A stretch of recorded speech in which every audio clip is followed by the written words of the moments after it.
This is my audience.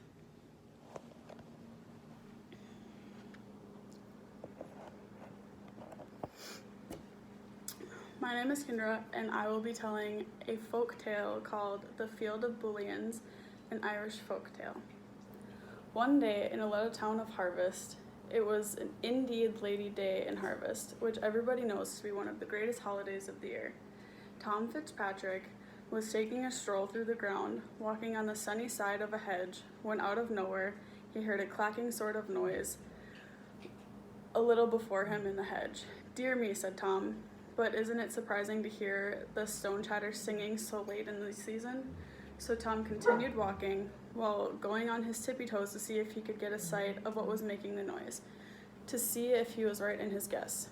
The noise stopped, but as Tom peeked through the bushes, what does he see in a nook in the hedge but a little brown pitcher that might hold about 1.5 gallons of liquor, and by a little wee tiny bit of an old man with a little hat stuck upon his head and a leather apron hanging from around him, pulled out a little wooden stool and stood upon it and dipped a little pigeon into the pitcher and took the whole thing out, put it beside the stool, and then sat down under the pitcher and began to put a heel piece of a bit of bread just for himself.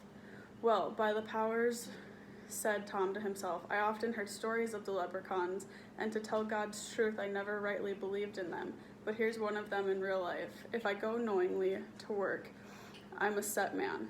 They say you must never take your eyes off them or they'll escape." Tom now walked a little further with his eyes fixed on the little man, just as a cat does with a mouse. So when he got up quite close to him, "God bless your work, neighbor," said Tom. The little man raised up his head and said, "Thank you kindly." And said he, "I wonder why you'd be working on such a glorious holiday," said Tom. "That's my own business, not yours," was the reply. "Well, maybe you'd be kind enough to tell me what you've got in the pitcher there," said Tom. "That I will with pleasure," he said. "It's good beer." "Beer?" said Tom. "Thunder and fire, where did you get it?" "Where did I get it?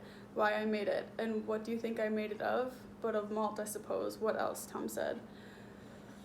"There you are wrong. I made it of heath." "Of heath?" said Tom, bursting out laughing. "Sure you don't think me to be such a fool as to believe that." "Do as you please," he said, "but I will tell you the truth. Did you ever hear the tale of the Danes?" "Well, what about them?" said Tom. "Why is it that when they were here they taught us to make beer out of the heath, and the secret's in my family ever since." "Will you give me a taste of your beer?" said Tom. "I'll tell you what it is, young man.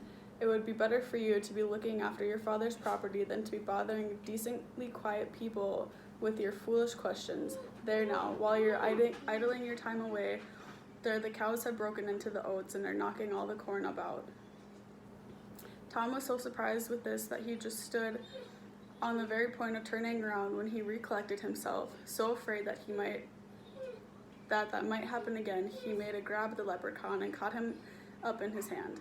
But in his hurry, he tipped over the pitcher and spilt all the beer, so that he could not get a taste of what sort it was. He then swore that he would kill him if he did not show him where the money was. Tom looked so wicked that the little man was frightened. So he said, "Come along with me a couple fields off, and I'll show you a crock of gold." So they went, and Tom held the leprechaun in his fist and never took his eyes off of him,